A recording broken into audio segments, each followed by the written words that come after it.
आज इस वीडियो में मैं आपको हार्ट पैल्पिटेशंस के लिए एक बेहतरीन रेमेडी बताऊंगा। शुगर और हाई ब्लड प्रेशर पेशेंट्स में हार्ट बीट का अचानक बढ़ जा दिल की धड़कन अचानक बढ़ जाती है और फिर थोड़ी देर में नॉर्मल हो जाती है। इसका बहुत ही आसान हल है अगर आप इन बातों पे अमल करते हैं जो मैं इस वीडियो में बताने वाला हूँ। लेकिन पहले मैं इसकी मेन वजूहात पे बात करूंगा। पहली जो वजह हो सकती है वो है ज़हनी दबाव, स्ट्रेस कार्डियोवैस्कुलर सिस्टम पे जो हमारा दिल का निज़ाम है इस पे बहुत बुरा असर डालती है। जब आप परेशान या ज़हनी दबाव में होते हैं तो बॉडी में एक एड्रेनलिन नाम का हार्मोन खारिज होता है। हमारे जिस्म को ये सिग्नल मिलता है कि बाहर खतरा मौजूद है, लिहाजा लड़ने के लिए या भागने के लिए तैयार हो जाए। इसे फाइट या फ्लाइट मोड कहते हैं। इस हार्मोन के रिएक्शन में आपको ऐसा लगता है कि दिल की धड़कन तेज या बेतरतीब सी हो रही है और यही हार्मोन फिर इलेक्ट्रोलाइट इम्बैलेंस की वजह भी बनता है। सोडियम, पोटासियम, कैल्शियम, मैग्नीशियम इनकी मिकदार का तवाजुन बिगड़ जाता है, या तो ये बहुत ज़्यादा हो जाते हैं या कम हो जाते हैं। दूसरी मेन वजह है कैफीन चूंकि एक स्टिमुलेंट है,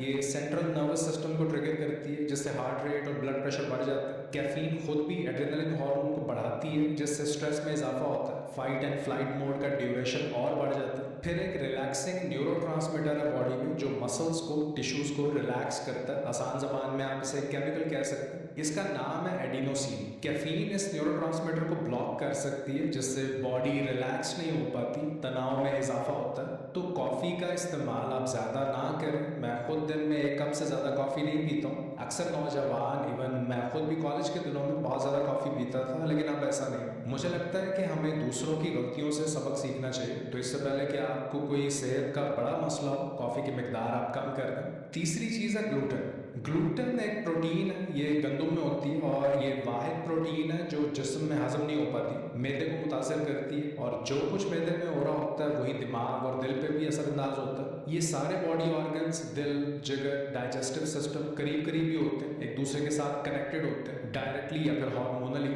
और अगर फैटी लिवर है तो इससे मामला मजीद खराब हो सकते हैं। टिश्यूज का साइज बढ़ जाता है जिससे गॉल ब्लैडर कंजेस्टेड हो जाता है, बाइल फ्लो रुक जाता है और ये भी हार्ट पैल्पिटेशंस की वजह बन सकता है। फिर कुछ फूड एलर्जीज भी हैं। अगर आप कुछ ऐसा खा लें जिससे बॉडी एलर्जिक है तो इसके रिएक्शन की वजह से पल्स रेट बढ़ जाता है। तो फूड एलर्जीज का भी इससे ताल्लुक है और ये गैस्ट्रोकार्डियक सिंड्रोम में आता है। गैस्ट्रो का मतलब पेट और कार्डियक मतलब दिल। और इसकी सिम्टम्स में सिर्फ हार्ट पैल्पिटेशंस ही शामिल नहीं है। सीने में जलन, गैस, ब्लोटिंग, कब्ज, सीने में दर्द भी हो सकता है। तो मैं तो सबसे पहले ये देखूंगा कि खाने में तो कोई ऐसी चीज़ें शामिल नहीं है जो इस मसले की वजह बन रही है। फिर कुछ दवाइयाँ भी इस लिस्ट में शामिल है, specially antifungal, antibiotics, thyroid की दवाइयाँ, antipsychotic drugs, antidepressants. इन अद्वियात का इस्तेमाल भी हार्ट पैल्पिटेशंस की वजह बन सकता है, ये इनका एक साइड इफेक्ट है। हाइपरथायरॉयडिज्म भी इसकी एक वजह है। थायराइड ग्लैंड हाइपर एक्टिव हो जाता है जिसकी वजह से एरिथमिया और पैल्पिटेशन हो सकती है। ज्यादा वर्जिश करना भी हार्ट पैल्पिटेशंस की वजह बन सकता है। बॉडी को अगर आप प्रॉपर रेस्ट नहीं दे रहे, रिकवरी का टाइम नहीं दे रहे, खासतौर पे नींद अगर पूरी नहीं कर रहे तो बॉडी हमेशा फाइट एंड फ्लाइट मोड में रहेगी। पैरासिम्पैथेटिक नर्वस सिस्टम एक्टिव नहीं हो पाएगा।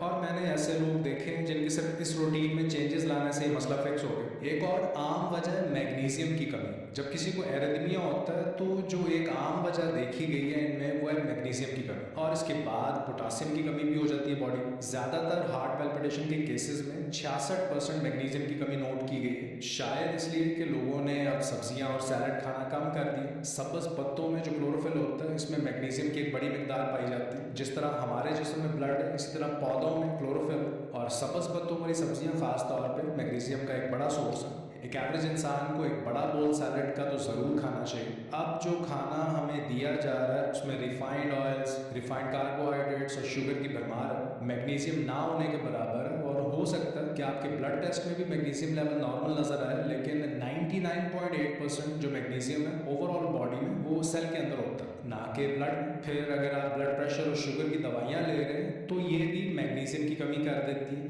मैं ये नहीं कह रहा हूँ कि दवाइयाँ लेना बंद कर दें, मैं सिर्फ ये बात आपके मिलाना चाह रहा हूँ। स्ट्रेस भी मैग्नीशियम की कमी करती है। रोजाना एटलीस्ट एक बड़ा बोल सैलड का तो आप जरूर खाएं। पालक, केल, सरसों का साग, मेथी, चुकंदर और शलजम के पत्ते, मूली के पत्ते, ये सब मैग्नीशियम रिच सब्जी। आप सप्लीमेंट्स भी इस्तेमाल कर सकते हैं। मैग्नीशियम ग्लाइसिनेट मैं रेकमेंड करता हूँ। और ये लाइफस्टाइल चेंज है, इसका फर्क आपको रातों रात नहीं नजर आएगा, कुछ हफ्ते लगेंगे। और ये बहुत अहम मौजूद, बहुत आम है और मैं समझता हूँ कि अगर आप इन बातों पे अमल करें तो आप इस मसले को बहुत आसानी से हल कर सकते हैं। अपना ख्याल रखिए। आपसे मुलाकात होती है नेक्स्ट वीडियो में। अल्लाह हाफ़िज़।